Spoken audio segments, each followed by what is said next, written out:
Just two adjacent girls living in a lovely world. They took a podcast train going anywhere, but kind of specifically through Austin, Texas. Yeah, hook 'em horns.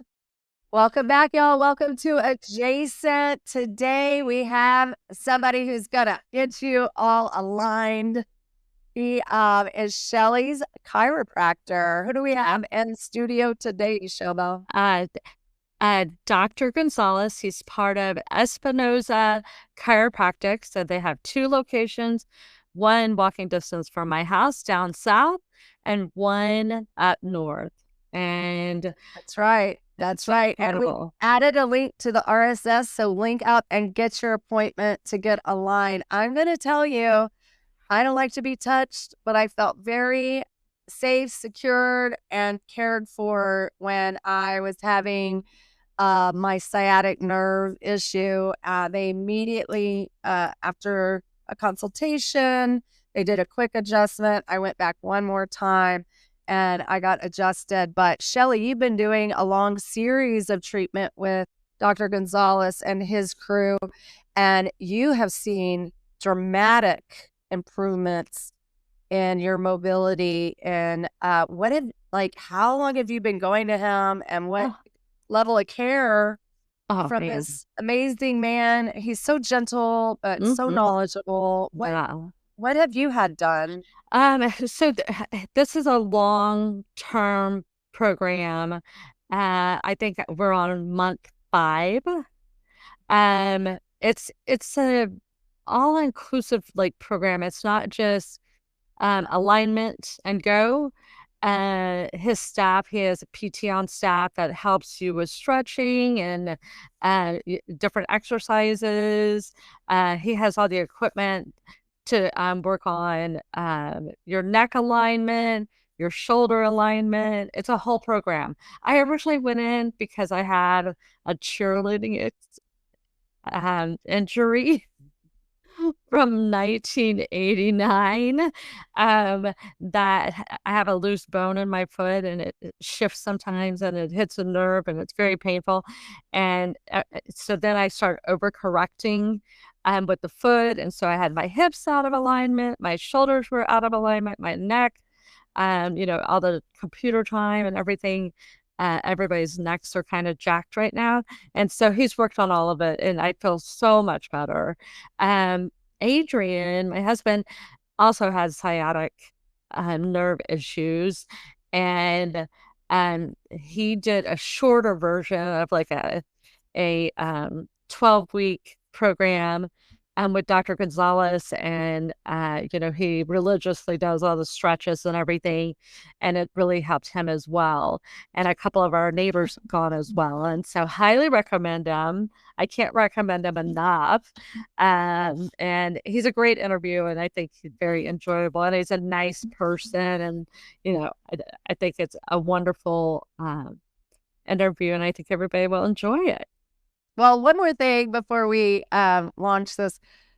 They talk a lot in this interview about unapologetic self-care. And I've noticed that Shelly has taken it upon herself, because we, growing up, did not do self-care. And as women particularly, you put yourself to the side a lot when you're raising your kids. But this is a great way to get started in some self-care. His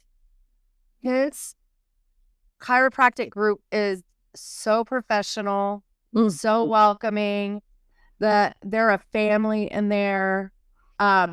They work with all types of mobility issues and from any age.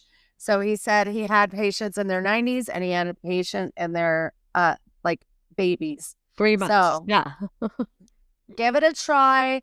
Tell him Shelly sent you. The great connector. Yeah, enjoy. Adjacent. Very near, next to, or touching. Our tailgate is adjacent to the left field fence.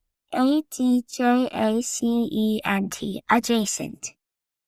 Welcome back, y'all. Welcome to Adjacent. Today we have, what would you call it? The massager, the cracker of bones, the resetter of your hips. Yeah. The man with the magic hands. Ooh. I've been called plenty worse. I'll take it. Who do we have in the studio today, Shelby? Oh my gosh, he is saving my life. It's my chiropractor. Yes. I'm so excited. Dr. Gonzales is in the Dr. house. Thank you guys for having me. It's a pleasure to be here. Oh my gosh. Well, And we were just talking about Stonehenge before we started. yeah. And there's a Stonehenge replica in Ingram, Texas. Ingram, Texas. Just okay. south of Fredericksburg. And so I had to share that. You have to go see it. It's I mean, if Yeah, you're we'll have never to- going to make it to the real Stonehenge, go pretend Yeah, there in you go. Ingram. Yeah, like, I mean, we're just looking over the picture. That's how it came up. But like going to the actual Stonehenge, you never really actually get close to the stones. They have you really kind of far away from the path. I don't know if y'all know, but yeah, if you can get close to this one, I'd like to see it. I'd definitely like to check it Yeah, out. I don't think they want a you bunch can- of people. You can messing with actually the one here, you can touch everything. Oh, yeah. Yeah, There you you can go. lean It's a up against it and do touchable food. Stonehenge. And there's a restaurant in Ingram that has like brunch, and it was mind-blowingly good. I'll try to find it and send it to everybody. But we were like, we want to come back just for this restaurant. Yeah. Who did you go with? And we were camping in Fredericksburg and just drove south, and I was like, There you go. we try to do all the highlights of Texas when we camp, and so So Stonehenge in Texas is the highlight. I got it. Gotcha. We're going to have to venture out over there. Me and my wife, we love the outdoors, but last time we were in the Fredericksburg area, went to Enchanted Rock and explored some trails that we hadn't done before. We got lost out there for a little while, but it was a lot of fun just on a beautiful day. But we need to venture south the next time we go to Fredericksburg after we get a little wine in our bellies. I love it. Well, she's pregnant, so she Yeah, can't not have right any now. wine right now, but Maybe in the next couple months. We'll see I how it love goes. it. When is your baby due? In 2 months now. The expected due date is Oh. May 2nd as of now. May 2nd. Wow. We have a little girl on the way. My first child, so it's gonna be a big life change. Looking forward. I And love what is that. the zodiac sign of your future baby? That is a good Yes, question. let's My birthday's see. in May, but it's the end of May. Yeah. I think the beginning of May. you're a Gemini, I am a correct? Gemini. That's right. Yes. When I have tequila, I turn into Gemini. I say that all the time. I I'm think that's like- most people. You know? It's like, I'm now a Gemini.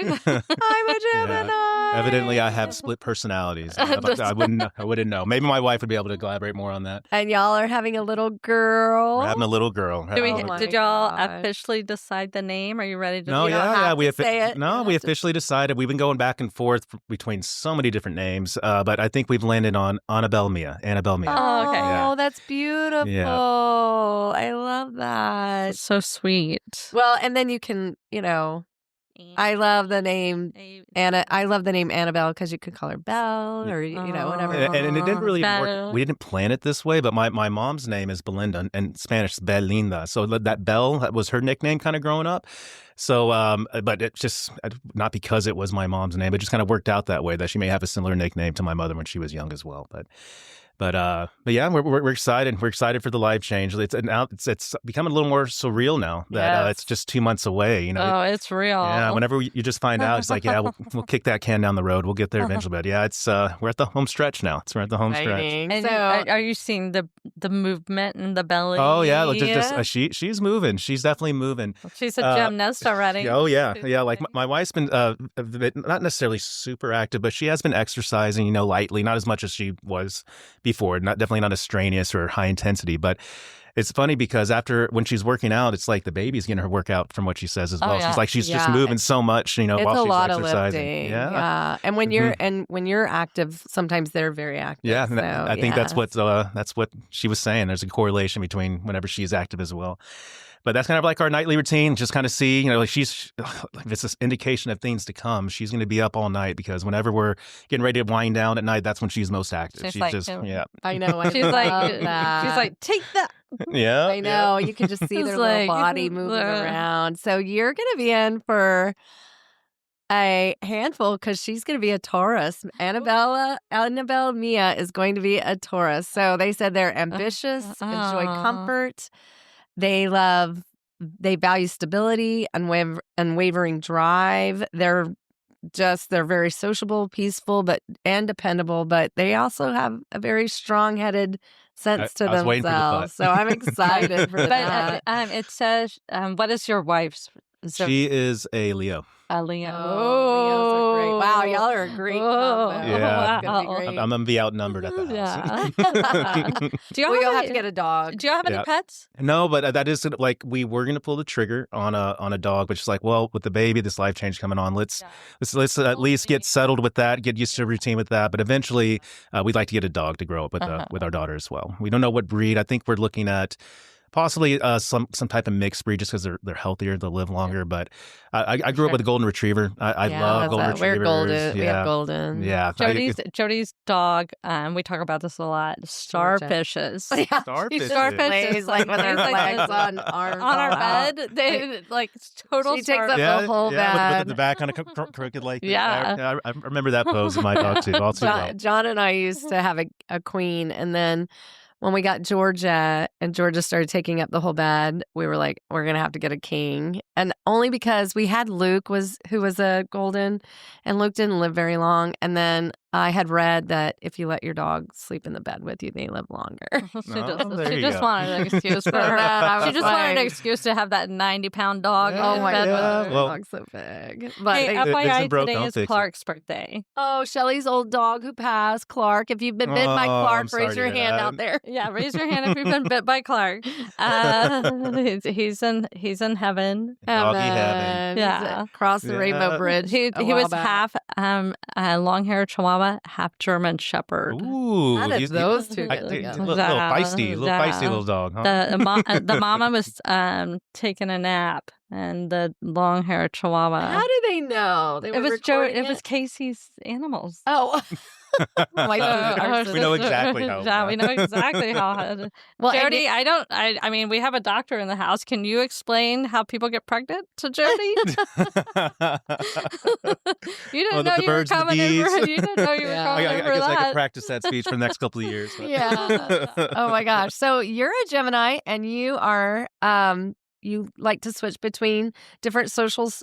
Tell me if any of this resonates with you. Yeah, sure. You like to switch between different social circles and conversations. You're known for eloquent conversation skills, communication skills. I agree with that. Incredible. Very Giving me too much clear, credit. very clear. Well, and we were talking information. about it before we got here. Is that you're fluent in Spanish, and you're having these in-depth conversations with patients in full Spanish, and then you're like, "Hi, Shelly, how was your day? How are you?" Welcome. Yes. Well, And it's so I'm glad I have you incredible. fooled, Shelly. Like I somewhat am fluent in Spanish. I get by. I wouldn't go as far to say that I'm fluent, but everybody in the office knows what I'm saying. You know, so there's maybe a word here that's just not perfect, but I'm a work in progress. I'm a work in progress. Gosh, it's very, Yes. it's very, it's enjoyable to listen to, and I really want to learn to speak Spanish. I know. And so Well, I will tell you all the Spanish that I've learned in the past about 10, maybe 11 years. That's why it's better. It's definitely better than it was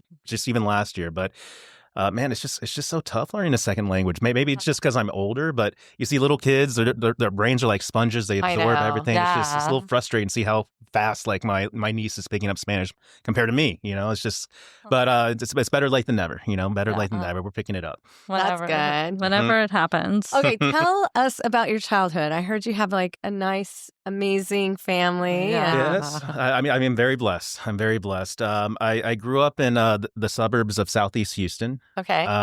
Born and raised there. Went through elementary, middle school, high school, all within just 5 minutes away of that little pocket where I grew up there. And back then, it wasn't really a whole lot of anything. You know, like there was a lot of open pastures. Like I lived real close to what is now the far east side of Pearland, Texas. Okay. Pearland has just grown so much over the years. Like whenever I go back home and visit, it seems like you don't even recognize the place from my childhood. You know, it's just totally different. But yeah, grew up in Houston. So when you were growing up, was it rural? Wasn't necessarily rural. I grew up in a neighborhood. My cousins, my mom's sister lived right across the street from us, and they had 4 boys, right? So, and all the boys, all of them were 6 months young. One was 6 months younger than me. One was a year and a half. The other one was 2.5, and one was 3.5, 4. So how many siblings do you have? I have 2 younger sisters. Anicia is exactly 3 years and 3 weeks younger than me. It's just funny how that worked out. And then I have my other sister that is 7 years younger than me. Yeah, so I had 2 younger sisters, but my cousins that grew up across the street were the brothers I never had growing up. We were always outside and always playing sports. And my sisters, poor things, they were the youngest, always playing with older boys, and they would always play football, basketball with us, but as a result, as they grew up, like they excelled in sports. They just shined. They were very good at basketball, very good at anything athletic wise. So Nice. like me and my cousins would like to take credit for that. But They're like, you're a wildcat. But you played baseball in high school? Is yes, that right? I played every sport underneath the sun growing up. But like once I got to high school, I realized I wasn't growing anymore, so I had to hang up my basketball shoes. So How tall are you? I'm 5'8" and a half. I like to round up to 5'9". But yeah, 5'9". 5'8", I don't know, 5'9". but when you walk into a room, you just exude this. But also as a chiropractor, everybody's laying down. Yeah. So No, you don't look really taller. you're always looking up for me from the table, right? No, but no, not, you not a seem bad taller. thing to look up to. You seem taller to me, so I get that. I think he has a presence. You do have It's a like, I'm presence. here. Well, I hope it's a good presence. It I don't know what is, presence it is, yeah. but I hope So it is. are Well, your I mean- parents still with us? Yes, they're still alive. They're still alive and well in living in Houston. They are my dad growing up. Whenever I was about 9-10 years old, my father started his own business, and we lived very, very moderately around that time. I remember it very well because my younger sister, she reaped the benefits of my dad's business. She was a little bit more spoiled than I was growing up, but typically the youngest always is, right? But Yeah. I That remember is true, Amy.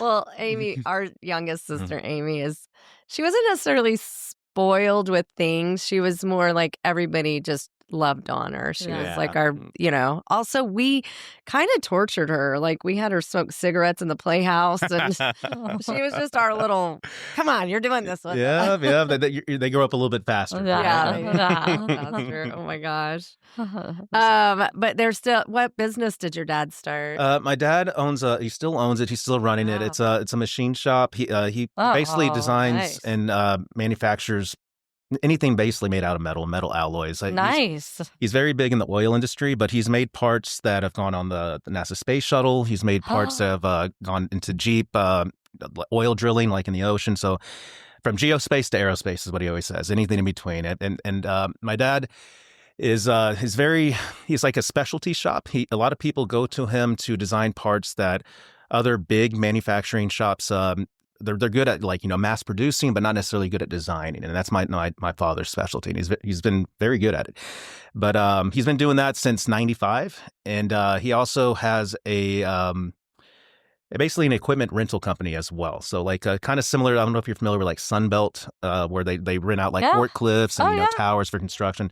It's not nearly on that scale, but him and a few business partners started up a business as that for Because he had all the equipment already. Yeah. I'm doing what he was doing. Not to the mass production of like Sunbelt. Like that's his main competitor. A lot of times, if there's a big event going on, like Coda here in Austin, they'll rent forklifts for the cars and everything. And Sunbelt will run out of inventory, and then they'll outsource to my father, and they just basically clear him out and stuff along those lines. But That's awesome. What's the name of your dad's business? the machine shop is Tolko Precision Machines, and the rental business is Tolko Specialty Rentals is the name of it. So he loves that Tolko name, but he's been doing that. But he's speaking of them, like I've been trying to convince him to retire for the past 5-6 years. He's starting to get a taste of the retirement what he life. does. Oh yeah, he does. And I mean, he does really enjoy it. I mean, he wouldn't still be doing it if he didn't. But so my dad. He had played football growing up. He has some bad knees. He's not walking as well as he could be. He needs knee surgery,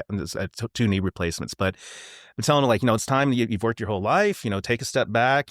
Take care of your health and enjoy the fruits of your labor. And he's starting to. Him and my mother just got back from the Bahamas this past week. And I think he's getting a little bit of the itch of the travel bug. And did they do a baby moon, but for like grandparents? No, like yeah. I mean, you could say that. Me and my wife, we just did our baby moon. Let's start that right now. What will we call it?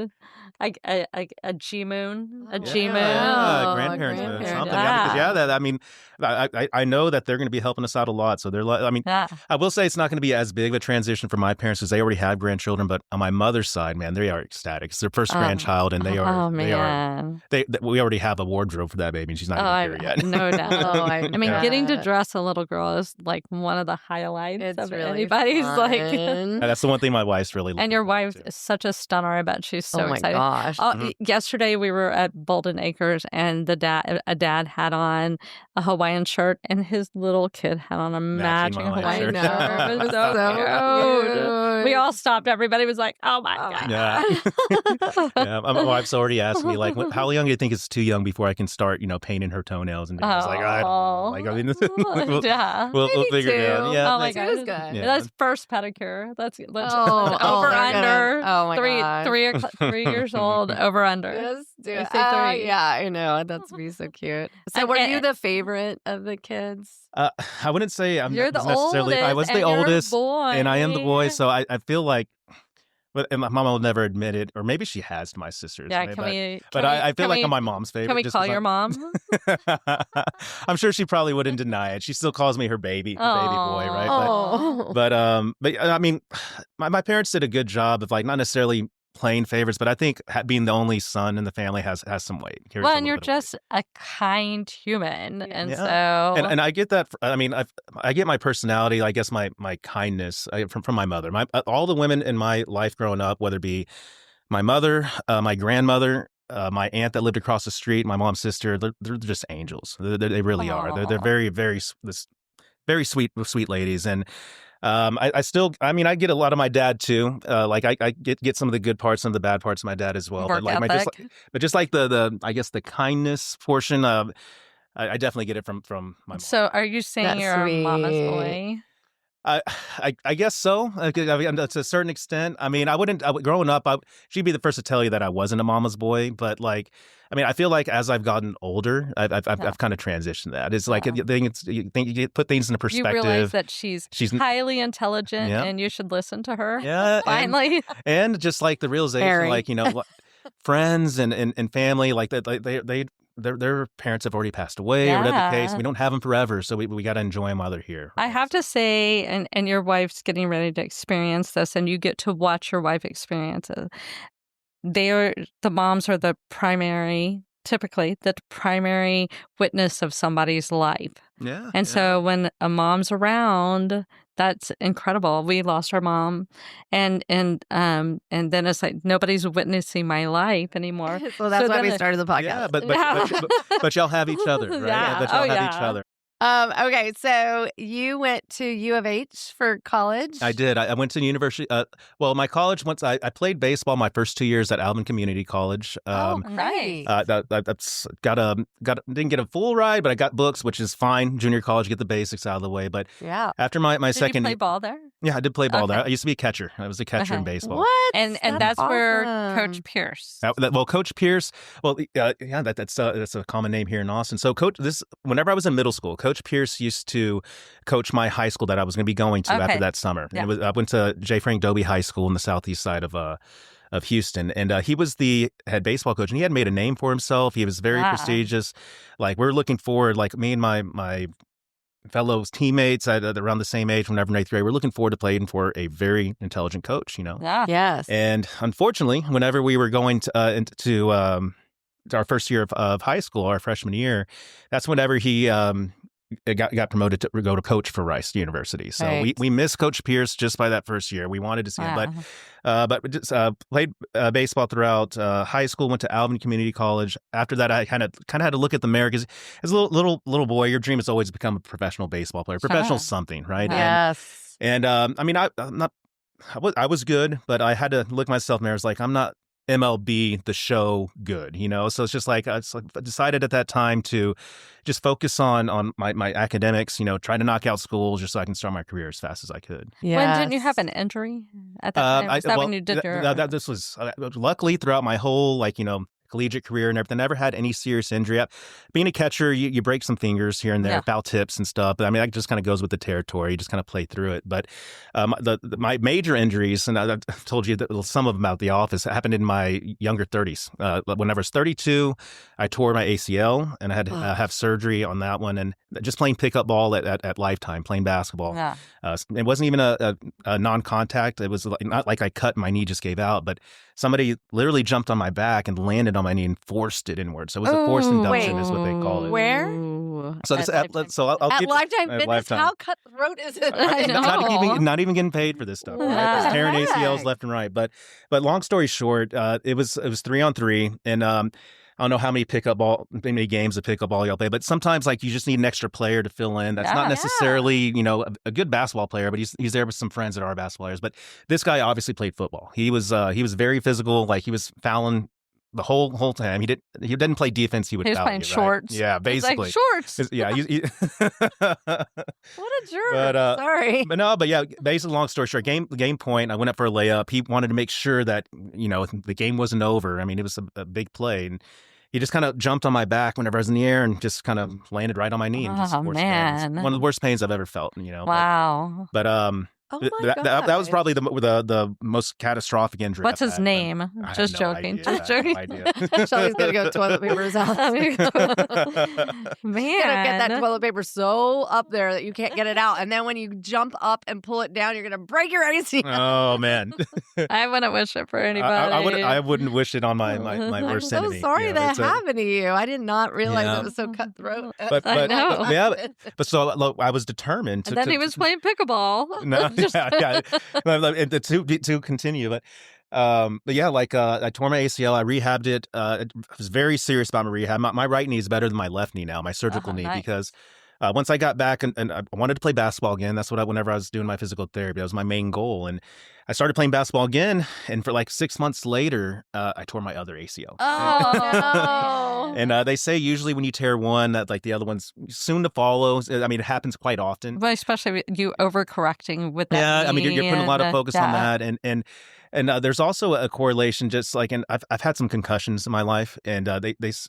when you have like an upper motor neuron lesion, your proprioception, your neuromuscular kind of re-education, it's not completely in tune. So sometimes it makes it a little bit more probable to do that as well. Jeez So we always try to advocate, like we know that we have a motor vehicle accident and, an athlete or a high school athlete or college athlete had a concussion, that we really kind of covered on all ends, because there's studies show that, incidences of concussions lead to higher probability of ACL tears in athletics. So a concussion is lifelong then? It can be. I mean, like, it depends on the severity. I mean, like neurologists would argue that there is no such thing as a mild concussion, right? But ultimately, like the more, I played a lot of contact sports, a lot of football, a lot of basketball just on concrete growing up, where I just landed on my head, So I'm not saying that that's the direct reason. I mean, this was forced into someone just jumped on my back, but just talking about ACLs and concussions, just something came to my mind that a lot of research is showing that concussions, especially like in football players, like NFL football players, there's a direct incidence of, history of whether it be through high school, college, professional level. If you have a history of concussions, the probability of you tearing specifically an ACL type of injuries is significantly higher. Yeah. Wow. That's... Man, the body keeps the score. So it does. It really does. I'm going to give you a hint. If you want to go play basketball, go to the YMCA and play with Gary Reed. He will not destroy you. I don't know. He'll destroy you with his 3-pointers. There you go. He's a downtown. 3-pointer. He's a downtown. 3-point specialist. Downtown Gary Reed. All right. So after U of H, you decided to become a chiropractor. How did you decide to become a chiropractor? So, whenever I was an undergrad, I went to University of Houston. I was majoring in fitness and human performance because at the time I was a personal trainer, and that's when I just developed a love for just how the body works. Like muscles are like pulleys. You shorten this, it does this motion. I just really enjoyed the biomechanics of the body. I just found it fascinating. So I saw, and that matches your dad. I mean, being an engineer, and it's like he's doing it external, you're doing it with the body. Yeah, I love that. That's a great way to put that. Yeah, I mean, I never really thought about it. That does make sense too, because like growing up, I would work with my father and everything. I just knew in the back of my mind, like, this is not what I'm going to do. My father really wanted me to take over the business, but it just didn't it didn't grab me, it didn't really motivate me. It was just like I had to wake up, go help out. It was a drag, and I knew that I didn't want my life to be that way. But ultimately, like whenever I was a personal trainer, whenever I was undergrad, I was like, you're right, I'll take this knowledge to the next level. I want to become a strength and conditioning coach. So I wanted to be a coach for the Rockets or the Astros or some other professional team, travel with them, and sound like a fun gig. And once I started looking at basically, I just knew that something with the body. I looked at the salary, what they make, and it's like, oh, I mean, that's good, but I could do a little better, right? So then I started like, okay, well, maybe I'll switch gears to physical therapy, become a physical therapist. And at the time, this was back in 2006, physical therapy was a master's program. It wasn't a doctorate's program like it is now. So meaning that in order to really treat patients, you depended on referrals from medical doctors. So usually post-op, ACL rehab, shoulder rehab, whatever, like you'd have to get referrals from a doctor. And I didn't like the idea that my livelihood would be in the hands of somebody else. Like if I saw somebody that needed help, like on the weekend, like here's my car, come see me Monday morning. And you can do that now with physical therapy since it's a doctor program. Maybe you couldn't do it in the past. So I kind of switched gears to chiropractic kind of last minute, getting close towards whenever I was graduating with my undergrad. Because I'm familiar with chiropractic. My uncle, Dr. Espinoza, he's a chiropractor as well. I've been adjusted since I was a little kid. Every time we come home for the holidays, we all of us just line up. Like, all you my have a cousins, runny my nose. sisters. Like you never get away from work. I feel bad looking back at it, but I know how it made me feel in adjustment, how much better, how much looser I felt, and like I can do that. I can make people feel good too. So basically, I decided like 2 weeks before I graduated my undergrad that I was going to become a chiropractor. And a week, 2 weeks later, I was interviewing at the chiropractic college, which is in Pasadena, right there in the Houston area as well. And literally like 2-3 weeks later, I was starting chiropractic college. Man. And so I was really burnt out at that time because whenever I was a personal trainer, I got the taste of money at a young age. I was doing pretty good for young 20s, making decent money. And school was kind of on the back burner. I was just taking 9 hours a semester here, 12 here. And I started looking at it, it's like, man, I'm being in school for the rest of my life if I don't get on it. And my senior year, I took 23 hours that fall. I took 22 that spring, 19 that summer. And then 2 weeks later, I started chiropractic college, which is based off trimesters. And you're taking 35 hours a try. So I was so burnt out by the time I started chiropractic college that, man, like I realized I had to quit my job. I couldn't continue personal training. That took up all my time. And my anxiety was through the roof. I thought all I had time to do was like just study. And then that's when I realized that like no matter what is going on in my life, I have to make time for exercise because that was the only way that I can get rid of that. I've never experienced anxiety. Anxiety does run in my family, but I've firsthand for the first time felt it. And it's just like that during that time, I took like a month and a half, 2 months without exercising just because in my head, I thought I need to study, focus on school. And that's when I realized, like, studying is important, but just as far as my anxiety, my health, like the exercise is just as important too. Exactly. Yeah. So ever since then, I've never really taken a long break from exercise, just out of not necessarily fear, but just knowing that, with stresses of life, that's my outlet. That's my healthy outlet. It's so important. It's so important. One of our friends, Mike Thompson, has recently started a podcast, and he, one of his things, his podcast is Finding Good. Highly recommend it. One of his things, he has like 4 goals that everybody should be following. And number 1 is unapologetically self-care. Yeah. Unapologetically take care of your body, exercise, do the work. If you don't make it to work, you did the good work. Yeah, exactly. You did what is important. You went on a hike. You went outside. You did the exercise. Yeah, so true. And we grew up not like that at all. It's like, well, we were playing outside. I mean, we played outside, nonstop. but it was not. We did do some sports. I just was in like the right field, but not getting any. Not that like, perspective is not. It's self-care is critical. Yeah. And our family they were a little our parents were medically neglectful. Yeah. And so we did not go. We to did the not doctor. do self-care. Right. And brushing your hair even. Well, Dad was said brush it 100 times on each side. Yeah. But it was... Remember? Sure. But sometimes there wasn't a brush. And it was like... We did have a brush. One brush for all of us. all 7 people. And so self-care was not a priority. Yeah. It's obvious self-care is important to you. You're very handsome. You're very fit. Your wife's gorgeous. But you can but it's tell, like, it's on the unapologetic. inside on out. Oh, yeah. It exudes. Yeah. I feel like my exercise. I love the movement of it. Yeah. I love unapologetic self-care. Yeah.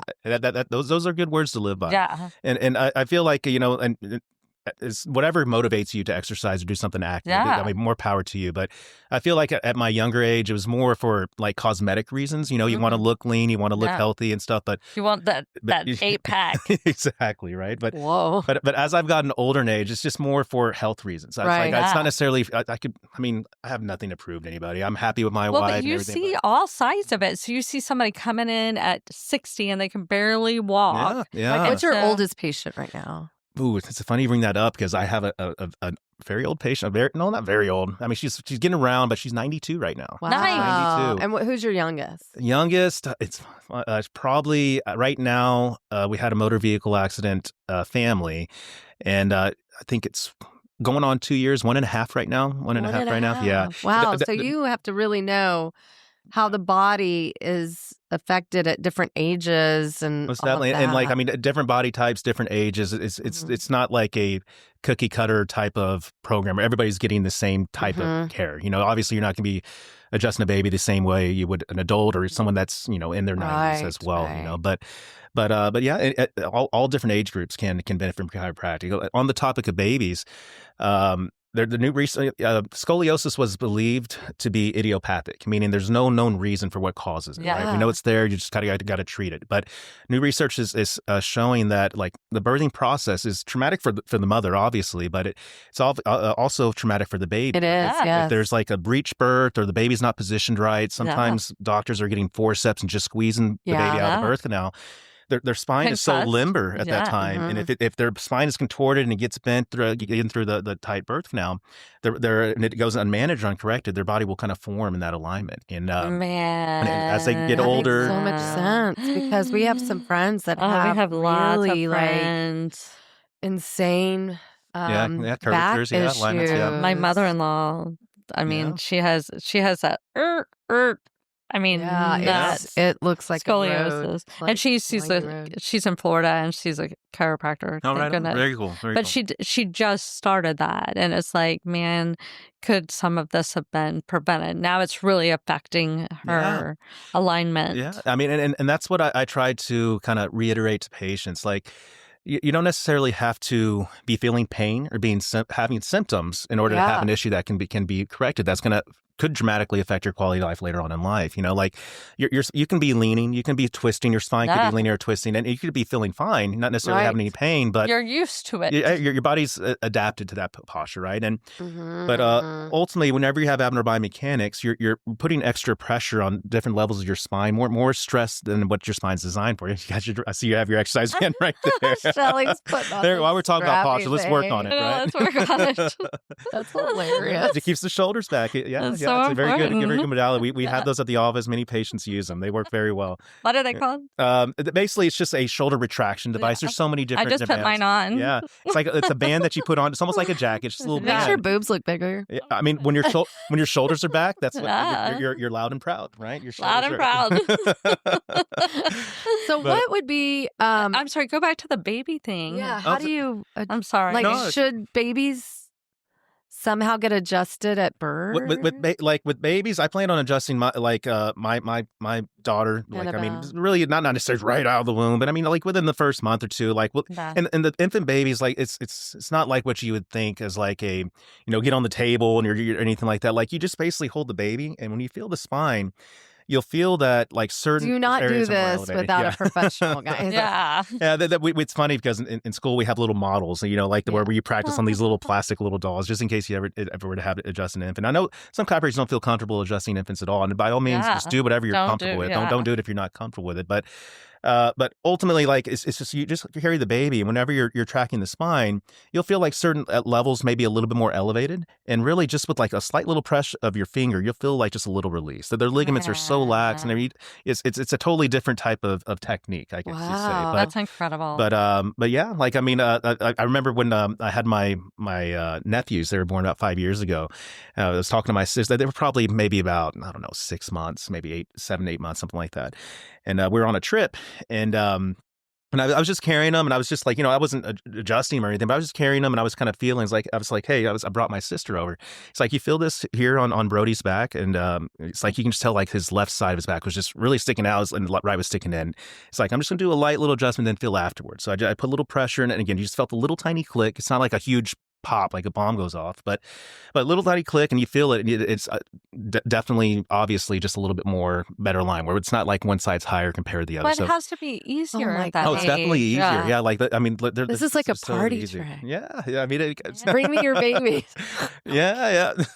I mean, do you see strangers and you're like, oh, come on, here's my card? I mean, I'm not always. I mean, being a chiropractor, you almost have to be a chiropractor missionary. You almost have to let people know what you can help them out with. Yeah, exactly. But I wouldn't say I do that with everybody. It's like I will say with my trained mind, I guess. Like I just default when I see people at the grocery store or whatever. I'm just like, I'm kind of diagnosing their postures. Like, all right, anterior head You're carriage. like, L4, L4. Yeah. It's like he's like, leaning over here, like weak glute medius, weak hip stabilizers or tight hip flexors, or whatever the case may be. It's just, it's just how you just look at the body, just I can't help but do it, Oh, yeah, it's incredible. Oh my gosh. It's like a double gift. I mean, you look like this, and then on top of it, it's like, so it has the skill set. what do you think is the most important thing for people to stay healthy and fit today? Like, what are you seeing as like things with your patients that you're like, oh, if they would just do X, Y, and Z? Yeah. I mean, self-care, just like Shelly was saying, is very important. Unapologetic. Unapologetic Do it. self-care.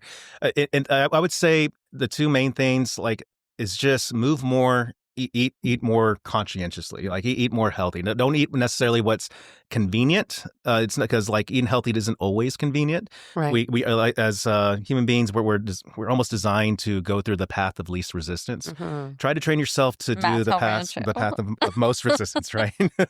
I remember when I was a personal trainer. Sometimes you have to wait. Yeah.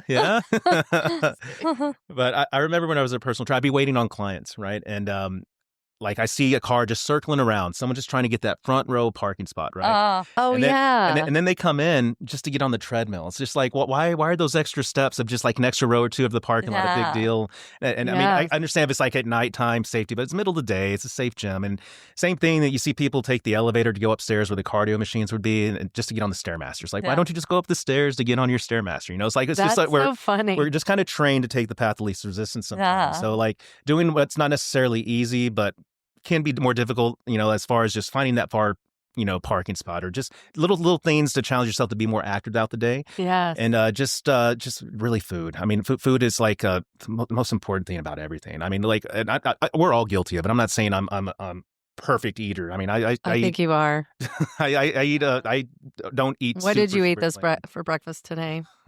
He's like McDonald's, McGriddler. I can honestly say I can't even remember the last time I ate McDonald's. It's been many, many years. But me and my wife, we made an omelet this morning with a lot of vegetables, and my job was the potato wedges and bacon. She did the omelet, I did the potato wedges. Okay. So I mean, somewhat healthy. I mean, I would say. But I mean, during the week, like I'm blessed. My wife, like, I live very close to where I work, so we have an hour and a half lunch break. So I have time to go home. My wife's usually cooking up something for lunch, so she has something ready for me, something healthy, at home cooked meal there. And then when I get home, same thing. Like, she gets off of work about an hour and a half before I do. So when I get home, either she's in the middle of it or it's already ready. So I'm very spoiled. She likes to cook, and she enjoys it. And my wife, she majored in nutrition, so like she's. Oh my gosh. So I lucked out as far as that goes. Man, come together. Wow. We're gonna raise a super baby. Oh my goodness, that's so great. What does your wife do? She actually works for a basically a software tech company.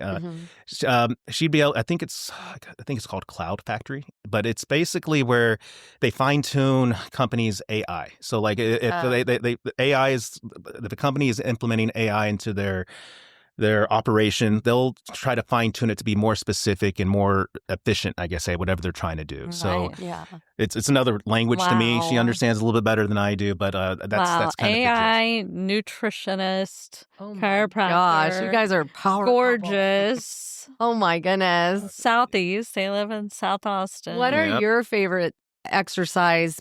Or like, do you love to go, obviously basketball was Yep. something and pickleball, but what do you like to do when you're at the gym and then when you're outside? So at the And gym, you're a Lifetime. I work out Lifetime. I work out the Lifetime down south. I would say at the gym, I do resistance training. I always try to change it up as well. Like I'm always eager to learn new exercises, or just do, like, if I find myself getting in the same routine, I'll try to just look up, whether it be on social media, online, or something. Just get some. Even though I've done many of these exercises, you just forget about them. It's just good to see them. Agreed. So I always try to change it up with the resistance training, even though, like, I can't say as late. Like, I am getting a little bit more bored with resistance training than I used to be. But one of the things that I really enjoy outdoors, which I'm going to try to do later on today, is I love mountain biking. I like to mountain bike. I love off-road biking more so than road biking, just because one, good cardio. It's good to be outdoors. I love being outdoors, but whenever you're, Especially in this weather. oh yeah, definitely. We were just talking about before Man. we started, like the fall and the spring. It's my favorite time of the year. Man. Listen. But like whatever's ailing you, whether it be stress from work, stress in a relationship, or just financial stress, any stress in life, right? But whenever you're mountain biking and you're going 30 miles an hour, 40 miles an hour in between trees, like, you don't have time to think about any of that except for what's right in front of you. So Right. it's a good You little have to escape. be present. You have to be present. You have to be Your mind present. can't be somewhere else. It's got to be right there and what's in front of you. That's Or probably you're one gonna of get the hurt, only you know? sports where you have Well, to skiing, too. be present. Yeah, and snowboarding. I love snowboarding. Like, going on that, I wish we could do it more often. But I try to take at least a snowboard, if not two snowboard trips a year. I love to snowboard. That's one of my favorite things. Where do you like to go? One of the main resorts that me and my friends go is Keystone. Yes. Just because it's super convenient. They have night riding. It's not over the top pricey compared to like Vail and some of the other resorts. Yes. But we go to Keystone a lot. But over the years, I feel like I've been everywhere. Yes. I've been to Vail, Breckenridge, Steamboat. Just this past winter break, right after Christmas, me and my family went to Angel Fire, New Mexico, in northern New Mexico. So all that ice, baby. yeah. I love it. Where do you go mountain biking here? So there's quite a places. There's a lot of places in South Austin, actually, Yeah. close to where the office is, close Slaughter. to where we live. Yeah, Slaughter Lane. There's this 5.5 mile loop off of FM 1826. Yeah. So it's nothing too technical, but it's a good place to get a little cardio, enjoy the outdoors. I really enjoy Walnut Couple Creek. jumps. Yeah. No, I 12 years ago, I was a little bit more adventurous when it came to jumps and stuff on bikes, but I had a very, very bad wipeout, and I slipped a disc. I have a lumbar disc herniation that God. had numbness and tingling on my left leg for about 3 months after that, just getting care, getting chiropractic and everything. But eventually went away, and I haven't had any issues since, thankfully. But so I'm not as daring as I used to be. I go out there, but I'll go around the jumps now. Oh, yeah. I'll go around the jumps now. But I really enjoy Walnut Creek. Walnut Creek is probably one of my favorite tracks here in the Austin area, and it's not too far. It's off North Lamar and Palmer Lane. Yeah. Were you sad when the Violet Crown took over all the rides south? Wait, which Violet area? Crown is now paved, and it's That's around. Right. That's right. It's right there by the Veloway. Yes. And that used to be a big bike. And it still is to a certain extent. They have kind of just made it kind of a main kind of paved road, the main one. But if you branch out, there's still some hairy stuff back there. Like there's, I haven't done it. I'll just pull aside and watch other people do it. But there's like about a good 20-foot drop, like a little cliff drop where mountain bikes just go off, and it's just like, what? Yeah, it's pretty crazy. I remember the first time getting lost back there. Wear a parachute? Yeah, you would think, man. I am not doing that. So I can tell you're very passionate about your work. What do you think brings your passion? Because it's so, like, you go into your office, and when you're talking to you, there's a passion, there's a knowledge, there's a comfort that I'm just like, Like, I don't know. You just have such a passion for it. What do you think your passion comes from? My passion is basically, I just love improving people's lives. You know, like people come in after a motor vehicle accident or something that they've been Some that's been trauma. bothering, some trauma or something that they've gone to the medical doctor, they've gone to pain management, they've had injections, corticosteroid injections and other lidocaine injections, they've had ortho consult. Like they come to me as like a last hope because like they're on the road to surgery. Like that's what they're going to do if they can't get rid of this pain. And Yes. it's very rewarding to basically see someone just hobbling in through the office, and like a few weeks later, they're basically doing cartwheels out. It's just, we've had many patients that, like have said that, I can't walk, more than 2 or 3 blocks without my back hurting or whatever the case may be. And, once we're done with care, they send us pictures of them and their kids in Europe, walking miles every day. Yeah. It's just, Oh my gosh, I'm it's very, cry. yeah, it's I know.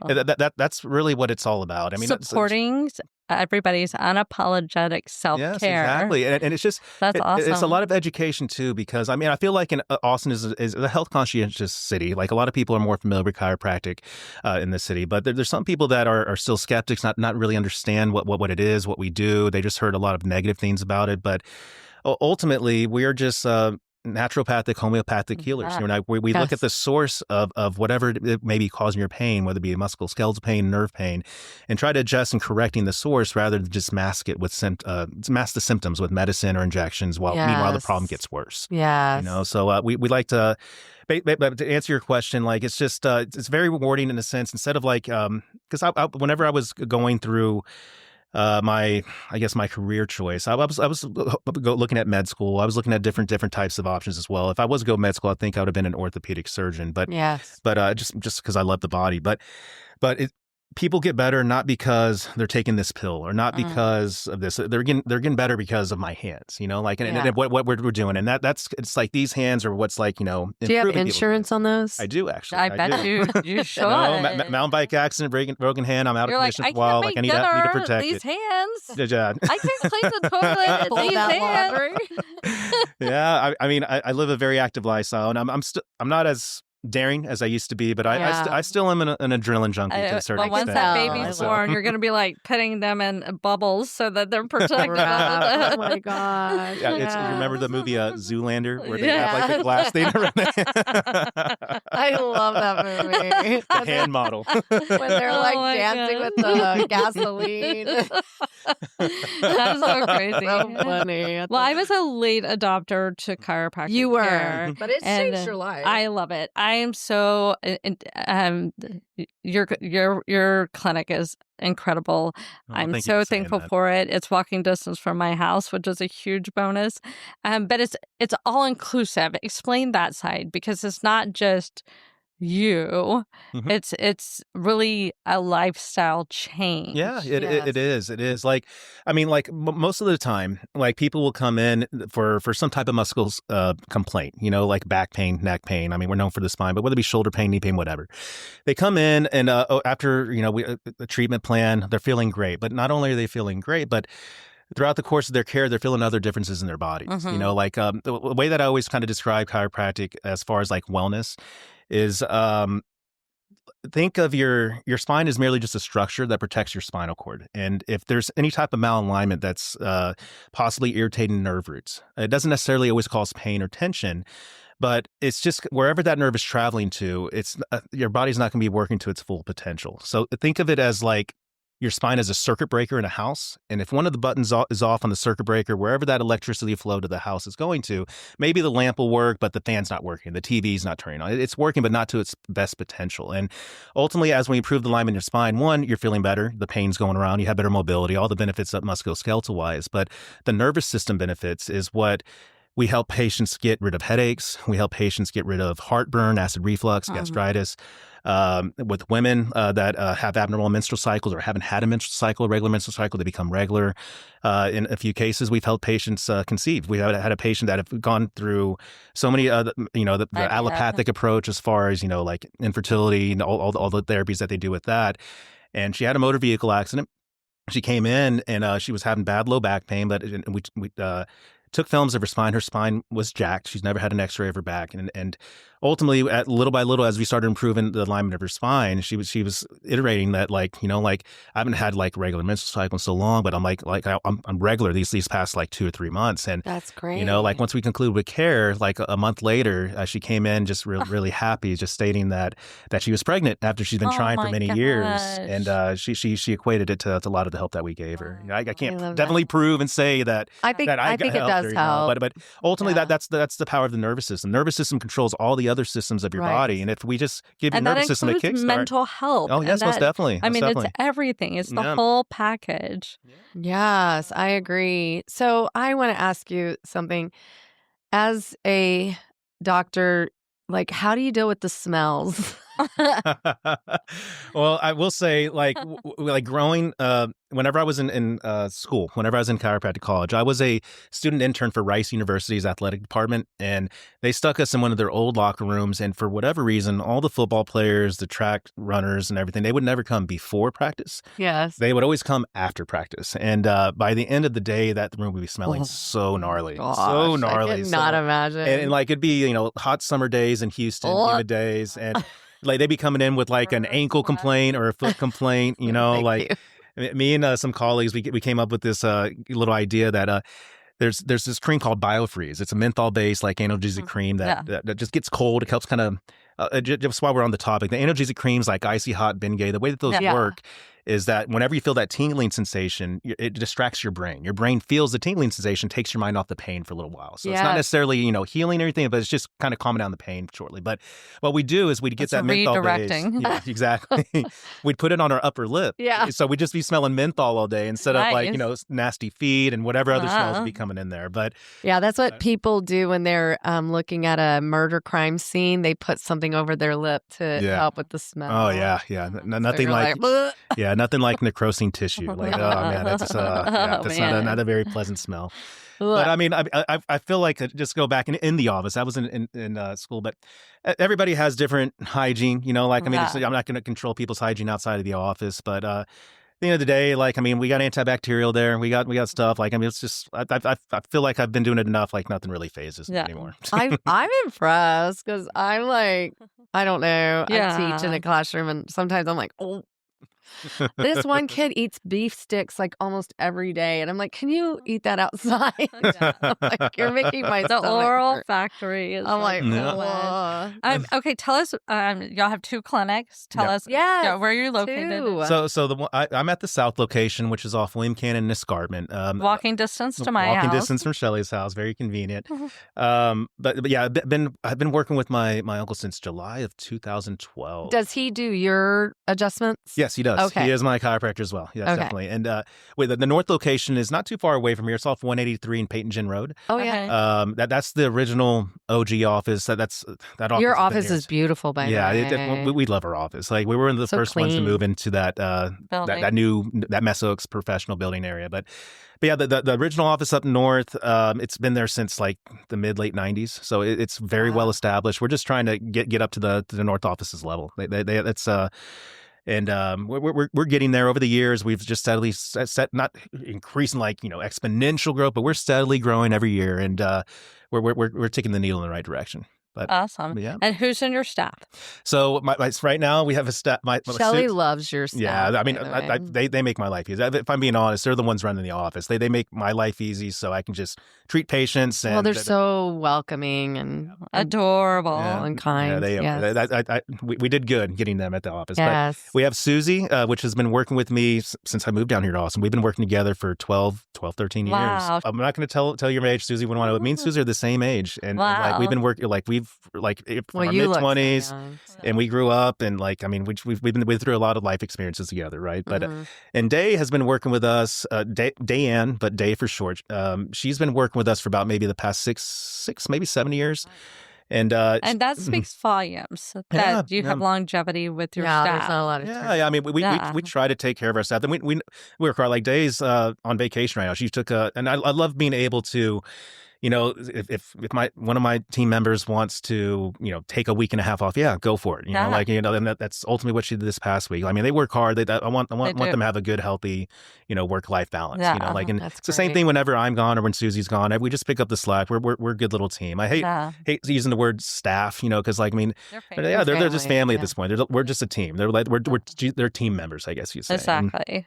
You know, and Day is very good, kind of like, you know, front desk, more of the clerical side, you know, answering phone. And Susie's real good back office. She's good with like, you know, physical therapy. You know, I mean, she's very bubbly. She's very approachable. She gets along with everybody. You know. So there's adjustments, and this is the first time I've experienced this in chiropractic. Mm-hmm. And then there's the PT side, which is I mean, it's the smartest thing. It's like teaching after the adjustments. Then you teach us what exercises we need to do, what stretches we need to do, how to maintain everything. And you have a lot of supplies to help that, including my your posture band that you got there. Posture band. And you know, we have that headrest. What is that? The traction. Oh my gosh, that traction thing is so good, and it feels so good. Like we take X-rays just about almost everybody that comes in the office, because we like to do very specific work. We don't want to guess with anybody's body. This is not willy-nilly. Right? Yeah, so like everything that we're doing is for a reason. It's been proven objectively through your exam or through the X-rays, so we know what we're doing and why we're doing it. And ultimately, like whenever we take films, like I would say that there's an epidemic of straight arcs in the neck right now. Like, and a big reason for that is technology. Like, I mean, we're looking at laptops right now. Like whenever you see someone looking at their phone, they never have their phone up to their face. No. They're always looking down at the phone. And add on, you know, whether it be sedentary lifestyle, school with students, you're always looking down for one reason or another. And for that being said, like it's very rare that whenever we take films that ultimately someone just has a perfect arc. You just don't see it nowadays that much anymore. And that's why we have the traction in the office, and we give patients the take-home traction device, because just to kind of cancel out, to get your neck an extension, you know, take a lot of stress off the neck, help with tension and headaches and stuff along those lines. But it helps premature degeneration. It helps your spine from deteriorating, you know, from getting arthritis and degenerative disc disease at an earlier age than normal, you know. And that's ultimately, once we get older, is what's ultimately going to affect our quality of life. You know, like medicine does a great job at extending the quantity of years that we live. But the question I always like to preface with patients is, what quality of life are you going to live? Exactly. You know, like you can like. Do you want to be 95, but you're in a wheelchair? Yeah, just bedridden, someone feeding you, or do you want to be able to get up like my 92-year-old patient right now, driving herself to the office, walking? Wait until you meet this walking in. You're gonna be like, what? Yeah, it's incredible. Wow, it's the full package. So you'll have 2 offices, and we're going to share everything in the notes. And so go read the notes. How often do you go to the chiropractor? Once a week. Once a week. Once a week. That's right. That's good maintenance. Yeah. I mean, I love it. Yeah. And initially, I'm trying to remember what you initially came in for, Shelly. I know. My foot. Yeah, your foot. That's right. Your Is foot. That better? Oh yeah. It's moving a little better. I mean, granted, we can't. You know, I have a loose bone. You have some type of fracture or something in there. But again, just improving the mobility of the joint. I'm not claiming to heal a fracture or anything like that, but just loosening up, getting everything, improving biomechanics of the ankle. Exactly. Will get you hiking those extra miles without feeling that ache and pain. Exactly. And so forth, right? And it's. I mean, I can come in and go, my hip. There's something wrong with my hip, and then it's done. I mean, I have a team allowing me to be unapologetic about my self-care. There you go. And I love it. And chiropractic is self-care, because like if you think of your body like a car, right? If you're going to maintain a car, you're going to change the oil. You're going to rotate the tires. Go to the chiropractor. You know? But the difference with a car and your body is that once the car, you know, messes up or runs out or engine blows, like you can always buy a new one. You know, with your body, you're stuck with that body for the rest of your life. Till death do you part, right, with your body. And ultimately, like, you know, it's like I always try to get patients. A lot of times we see patients that are reactive, like they're having pain, they've been having it for 2 years, they're finally doing something about it. But I try to, like with our wellness talks, I try to iterate patients to be proactive. You know, and like just like how you'd check your blood work every 6 months to see if your cholesterol's up, your blood sugar's up, or if there's something that you can work on internally there. Same thing with your body. Like, I mean, like it just check and see if anything's changed over the past year and a half. And that's what's going to help keep you limber, help keep you moving, and just help improve your quality of life. Not only now, because I mean, whether it be just, maintenance, whether it be performance, because there's a lot of professional athletes that take advantage of chiropractic as well. But just for longevity and vitality, like instead of like you're more healthy if you have less medicine in your medicine cabinet. And that's ultimately our goal as chiropractors. There's always going to be a need for medicine. I'm not knocking medicine, especially emergency medicine. But as far as like, a lot of metabolic diseases, like those are kind of lifestyle diseases. And if you kind of work on improving your lifestyle as far as, moving more, eating more health conscientious, maintaining your spine and health of your nervous system, the power that made the body always has the power to heal the body. And that's one of the core beliefs with chiropractic. Yeah. Oh my So gosh, incredible. this is so informative and it's so makes me- special. I'm so inspired by people that are passionate about what they do. Yes. And getting this time to talk to you just makes me like, oh, I need to really step up my game on some stuff. I'm just like highly recommend. Trying to wrap up where I'm at in life to move on to my self-care because for 30 years I have not taken care of myself. No, it's well, it's never too late. It's never too late. Right? It's never too late. Will you come back and? Oh yeah, most definitely. Is it Bring already? the It's our baby? time. Wow, I know. that hour flew I by. know. That See hour how really easy flew it by. is? Yeah. That was a lot of fun. You and your That was a lot of cousin fun. should start a podcast. Yeah. I mean, y'all are great motivation. Y'all are great motivation. Y'all have a good little setup here. Easy. Yes. Oh my gosh, you just glow and exude health and taking care of others. I love that what you said about your big motivation. What keeps you going is taking care of others so that they can live their best life. Well, and one more thing I have to say about your office compared to other chiropractor offices, it's so clean. It's so clean. It's so clean and professional. I can't really take credit for that. That's the girls and our Oh clean my stuff. But yeah, we try to stay as tidy as we can. It is so clean compared to other chiropractors offices. And I've gone. I have to tell you, my love language is not touch at all. So she can't even get a pedicure. I'm just like, oh, okay. I have to do this because my sciatic nerve was killing me. And usually I would just power through it, but I just couldn't anymore. Yeah. So I went and you fixed it. So yeah. Well, I'm glad if it happens again, I'm just like, okay, we'll put you back together again. And our friend Kim Stockenboyer has seen you as well. Mm-hmm. Oh yeah, and you've really helped her. She was having sciatic, a lot of sciatic pain, and then she was able to go to Europe and walk all over Europe. She's telling me about that cruise. She was like, I did 10 miles a day. And you say what? Like I hear stories like that all the time, and it's just like that's what makes it a joy to go to work. Just saving lives. Just saving lives. That's all it's about. Chiropractic. Oh my gosh. Up north, up south. Give them a try. Highly recommend. All their information will be in the notes. Yes, Espinosa Chiropractic. You have to go and do that self-care. Yeah. It's important. Unapologetic self-care is a priority. Texas. Yeehaw. That's right.